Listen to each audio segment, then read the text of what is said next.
ఏరా సుందర్, తాతయ్య ఫంక్షన్కి 2 రోజులు ముందుగా రావచ్చుగా. నువ్వు వస్తావు అని నేను ఎదురు చూస్తూనే ఉన్నాను. లేదక్క, ఎగ్జామ్స్ ఉన్నాయి, అందుకే రాలేకపోయాను. బాగా చదువుతున్నావా? చదువు. ఈ కాలంలో చదివే ముఖ్యం. చదువు నిర్లక్ష్యం చేయకు.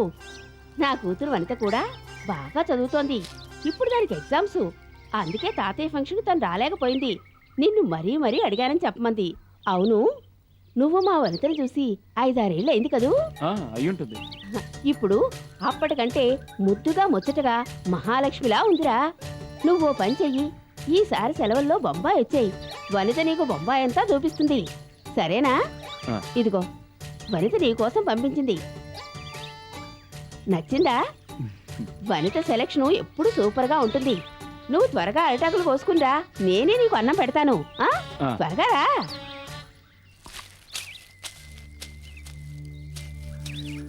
సుందర్, ఈ ఇంట్లో 5 అక్క చెల్లెలు ఉన్నాం, కానీ ఎవరికి ఒక్కరు కూడా సాయం చేయరు. నాతో చెప్పుంటే ఈ అరిటాకులు నేను కోసేసేదాను కదా. నాకు తమ్ముడివి నువ్వు ఒక్కడవే కదరా. నువ్వు కష్టపడుతుంటే నేను చూడలేనురా.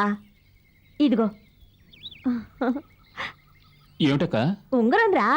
అమ్ములు నీకోసం ఢిల్లీ నుంచి తీసుకొచ్చింది. తను నీకివ్వడానికి సిగ్గుపడి నా చేతికిచ్చి పంపించింది. సుందర్, సెలవులు ఇవ్వగానే నువ్వు బాంబేకు వెళ్ళకు. మన ఊరికంటే బాంబేలో ఎండ ఎక్కువగా ఉంటుంది, నువ్వు తట్టుకోలేవు. నా మాట విని ఢిల్లీకి వచ్చేయి, అక్కడ చల్లగా ఉంటుంది. నిన్ను అల్లుళ్ళా చూసుకుంటాను. అల్లుళ్ళా ఏమిటి, అల్లుడుగానే చూసుకుంటాను, సరేనా?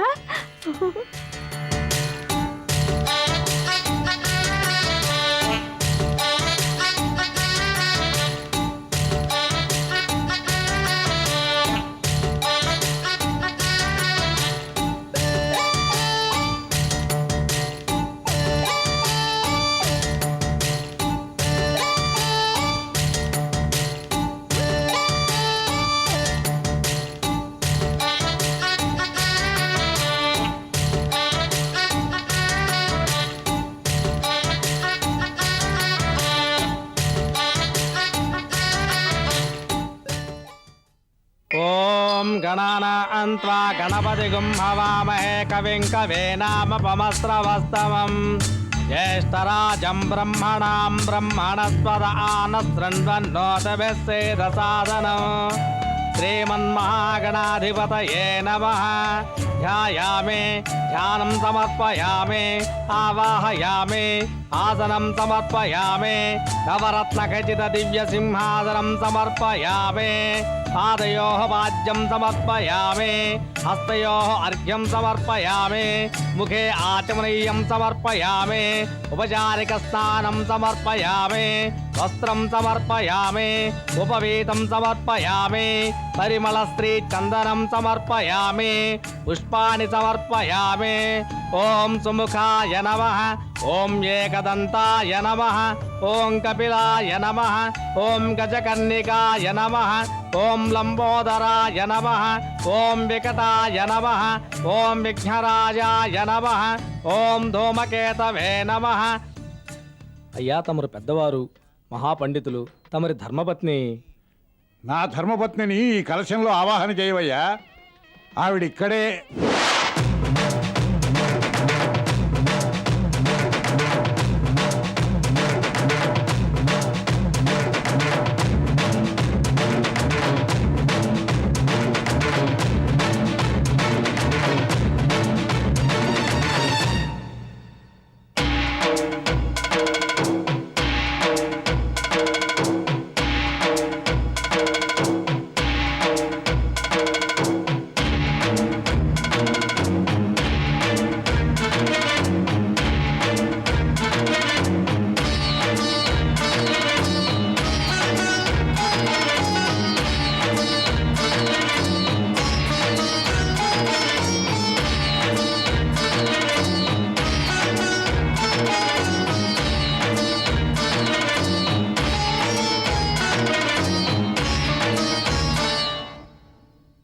అయ్యో, అత్తా అత్తా అత్తా, అక్కడ కొంప మునిగింది. గౌరీని ఆ ముసలాడు రానివ్వడం లేదు. నువ్వు తాంబూలం తర్వాత వేసుకోవచ్చు, రా త్వరగా రా. ఈ పువ్వు విరిసిన కొమ్మది ఏదో, ఈ కథ కసలు మొదలేదు. ఆల్చిప్పను పడి ఆణి ముత్యమై మెరిసినదే చినుకో. ఈ పువ్వు విరిసిన కొమ్మది ఏదో ఈ కథ కసలు మొదలేదు ఆల్చిప్పను పడి ఆణి ముత్యమై మెరిసినదే చినుకో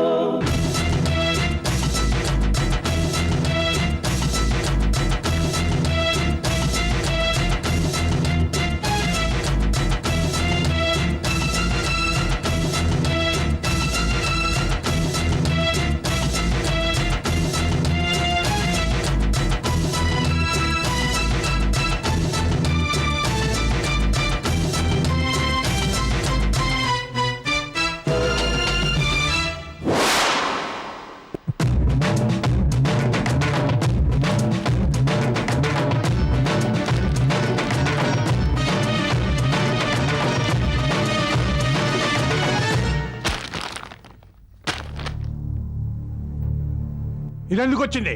దీన్ని ఎవరు రానిచ్చారు? ఆ?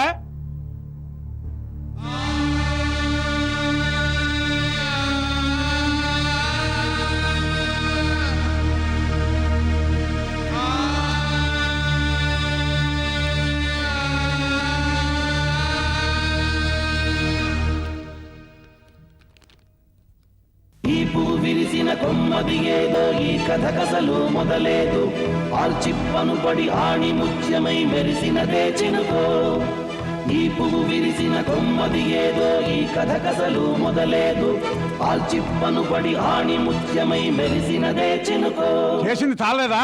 తగుదునమ్మా అని ఇది తగలాడింది. సిగ్గుమాలిన జన్మ. కించితైనా రోషం లేకుండా వచ్చింది పిలవని పేరంటానికి. దీక్షితులు మాటలు చిన్నగా రానివ్వండి. 80 దాటే కనుక మతి స్థిమితం తప్పి ఏం మాట్లాడేది తెలియక మీ నాన్న మాట్లాడొచ్చు. కానీ 50 ఏళ్ల వాళ్ళు ఏం మాట్లాడేది తెలిసి మాట్లాడాలి. ఇక్కడికి పిలవని పేరంటగా తను రాలేదు. నేను మీరిచ్చే తాంబూలానికి ఆశపడి రాలేదు.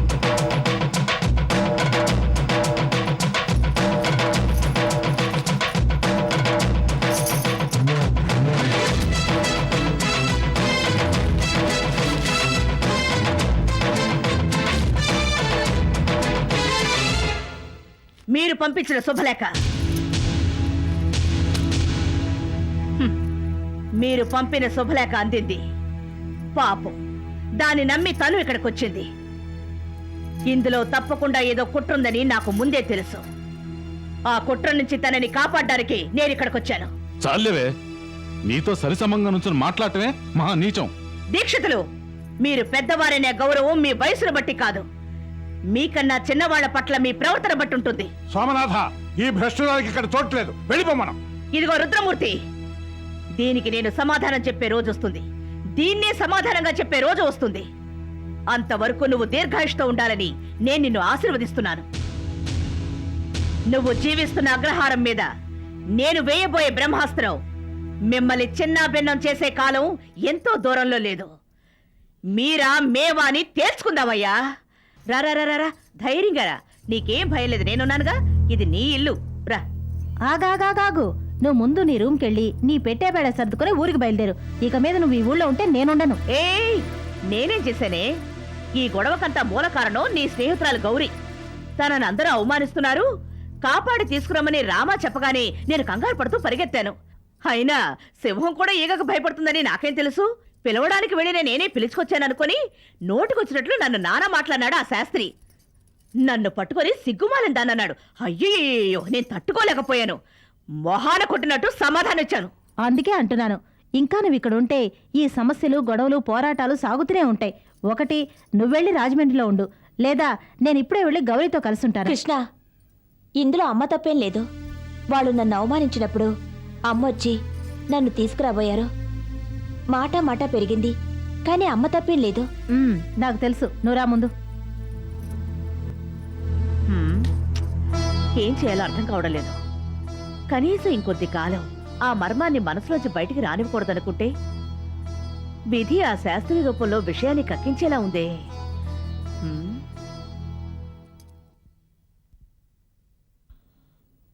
నాన్న, ఏమైంది నాన్న మీకు అసలు? ఎందుకిలా ఒంటరిగా వచ్చి కూర్చున్నారు?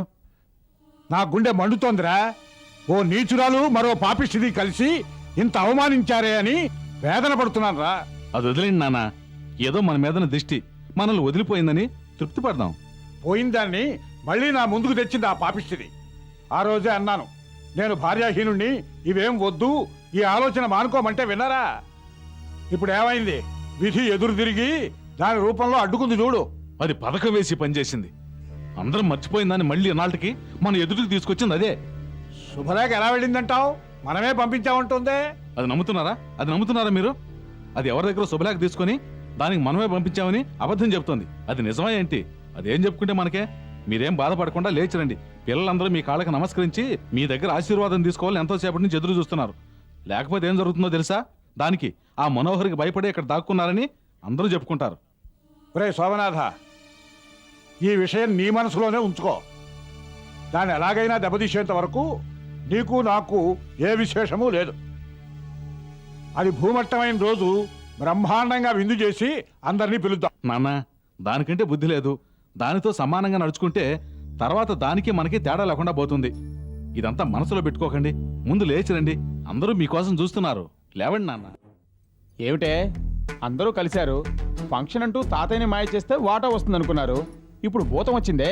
భూతం కాదండి, భూకంపమే వచ్చింది. నువ్వే చెప్పక్క, వీళ్ళు పిలవకుండా తనెలా వచ్చుంటుంది? నేను ఒక రహస్యం చెప్తాను, మనసులోనే దాచుకో. మనోహరి గౌరి చేతిలోంచి విసిరేసిన శుభలేఖ మీద పంపించిన వాళ్ళ పేరు లేదు, కానీ అడ్రస్ ఉంది, పోస్టల్ ముద్ర కూడా ఉంది. ఇప్పుడు ఆ శుభలేఖ ఎక్కడుంది? విశాలాక్షి దగ్గరుంది. ఏ కోకిల, ఇలా చూడు. ఇది స్వయంగా నాన్నగారు రాసిన పద్దుల పుస్తకం. ఈ శుభలేఖ మీద అక్షరాలు చూడు, అవి ఇవి ఒకేలా ఉన్నాయి కదూ? అవును. సో మనోహరి చెప్పింది అబద్ధం కాదు, నిజం. నువ్వే చూడు. పాపం తాతయ్య. అంతకన్నా పాపం మనోహర్ అమ్మాజీ. శుభలేఖ పంపించింది మా నాన్నే. తాతయ్యకి భయపడి మౌనంగా ఉన్నారనిపిస్తోంది. మరి మనోహరి గారికి పంపించింది నాన్నేనా? కావచ్చు. వీళ్ళందరూ ఎందుకింత మూర్ఖంగా ప్రవర్తిస్తున్నారో నాకెందుకో గౌరత్తని చూడగానే మనసులో బాధ కలిగింది. ఎలా వచ్చారనేది అనవసరం. ఇప్పుడు సమస్య ఒకటే. తాతయ్య ఆస్తి మొత్తం 5 మనవరాళ్ళకి 1 మనవడికి అని మనం అనుకున్నాం. దానికి ఆటంకం వచ్చింది. గౌరీ పెద్దానికి ఒక్కతే కూతురు. మనసు మార్చుకున్నా మతం మార్చుకున్నా తనకి ఆస్తిలో సగం వాటా ఉంది. సో మిగిలిన ఆస్తిలోనే మీకు వాటా వస్తుంది. ఆస్తిలో సగం ఆవిడికిను, మిగిలింది వీళ్ళ 6గురికినా? చాలా బాగుంది. ఏడ్చి మొత్తుకున్నట్టే ఉంది. తాతయ్యకి ఫంక్షన్ జరిపించడం చిక్కులు తెచ్చిపెట్టిందే. ఎవరో నాటకం ఆడుతున్నారు. నాన్నగారా తాతయ్య? అది కనిపెట్టాలి ముందు. నువ్వొకదానివి, ఇప్పుడు అదా ముఖ్యం? మనకు ఆస్తి ముఖ్యం. మరిది గారు, మీకు ఇలాంటి పరిస్థితి వస్తే మీరేం చేస్తారు? డైరెక్ట్ గా అవతల పార్టీ దగ్గరికి వెళ్తాను. ఆవిడతో కూర్చుని మాట్లాడి నాకు ఆస్తి వద్దు మీరు వద్దని పారిపోయేలా చేస్తాను. మరిది గారు, మనోహర్ అంత తేలిగ్గా వదలదు. 50లో 6లో 1 వాటాయే మంది. అంటే ఇక మనకేం మిగులుతుంది? ఏం మిగులుతుంది? తలో 4 బస్తాలు వడ్లు మిగులుతాయి. దంచుకొని అటుకులు తినండి. అంతా దీనివల్లే. తాతయ్యకి ఫంక్షన్ చేయబోతున్నాం, అందరూ వెంటనే రండి అని ఫోను. పొట్టి చేతులతో వచ్చేయకండి, ఏదైనా తెండని సలహా. దీనివల్ల 8 కాసుల బ్రేస్లెట్ దండగ. కాసేపు నోరు మూసుకుంటావా? నువ్వు 8 కాసులే, నేను 10 కాసులు. కడుపు మండుతోంది. నేను మాత్రం ఇలా జరుగుతుందనుకున్నానా? ఏం కోకిల, ఏమీ ఇవ్వలేదని బాధపడ్డావే? ఇచ్చిన వాళ్ళ పరిస్థితి చూసావా? మీ తెలివే వేర్లేండి. నాకు ఈ విషయంలో ఏ నష్టమూ లేదు. ఉంగరం ఇచ్చినందుకు బదులుగా మా వాడికి ఉపనయనం జరిపించేశాను. ఆహా, ఏం గొప్పదానివే.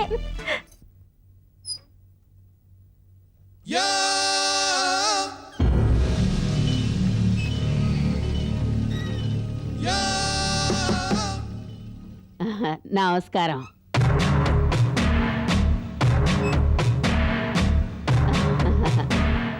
ఇల్లెత్తుకుంటా వచ్చేవాళ్ళు కాసిన పువ్వులో పళ్ళో డబ్బో తీసుకొస్తే గొప్పగా రండ్రండంట మర్యాదగా పిలుస్తారు. నాదేముంది, ఒట్టి చేతులతో కాళ్ళు పుట్టతో కదా వచ్చాను. మర్యాదగా రమ్మడానికి మనసు ఎలా వస్తుంది? అయినా నేనేంటి కొత్తదాన్నా? నువ్వు నన్ను అట్టా చూస్తున్నావా? ఈ ఇంట్లో ఒకత్తగానే చూస్తున్నావు. మనో, వచ్చేదారిలో ఓ విషయం విన్నాను. మను, పెద్ద ఆయనకి చేసే పండగని కూతురు వల్లే ఆగేటు చేసావంటగా. మనో, నీకు ఏనుగులాంటి గుణం. ఏనుగు కక్షను మనసులోనే ఉంచుకుని సమయం వచ్చినప్పుడు కాళ్ళ కింద పడి తొక్కేసుద్దంట. అదే విధంగా సమయం చూసి పెద్ద ఆయన్ని 10 మందిలో గడగడలాడించావంటగా ఆ మాట వినగానే 1 కిలో లడ్లు తీసుకొచ్చి నీ చేత తినిపించాలనుకున్నాను. చేతిలో సిల్లిగా ఉంటే కదా. అవును, శాస్త్రి పూలదండ తీసి ఇసురు కొట్టాడంటగా. అప్పుడు నేనే కనుక అక్కడ ఉండుంటే ఆ పూలదండ తీసి వెంటనే నీ మెళ్ళో వేసి అందరి ముందు ఆయన పరువు తీసి పారేసి ఉండేదాన్ని. ఏం చేస్తాం, నాకు అంత అదృష్టం లేకుండా పోయింది. మనో, నీ గుణం నాకు చక్కగా తెలుసు. నీ మనసుకి ఎవరైనా నచ్చితే నువ్వు తినేది కూడా తినకుండా వాళ్ళకి ఇచ్చేస్తావు. కానీ విరోధం అంటూ వచ్చింది అనుకో, వాళ్ళు ఎవరైనా సరే వాళ్ళు అంతు చూడకుండా వదలవు. నువ్వు అంతం చేయడానికి శాస్త్రి కుటుంబం ఉంది, వరాలు ఇయ్యడానికి బంగారమ్మ కుటుంబం ఉంది. నువ్వు ఇవ్వాలనుకున్నది ఇచ్చావంటే నేను వచ్చిన బస్సులోనే వెళ్ళిపోతా. ఇలా చూడు, వెతుక్కుంటూ వచ్చిన వాళ్ళని ఇంతవరకు రావద్దని నేను అనలేదు. నేను ఆ మాట అనేలా చేయకు. ఇచ్చిన మాట మనసులో ఉంది, కానీ చేతిలో ఏమీ లేకుండా పోయింది. మనో ఈ మాట అనకూడదు, నువ్వు అనేలా చేశావు.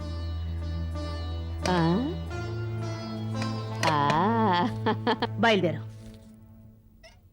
మీనాక్షిని జాగ్రత్తగా చూసుకో. వస్తాను.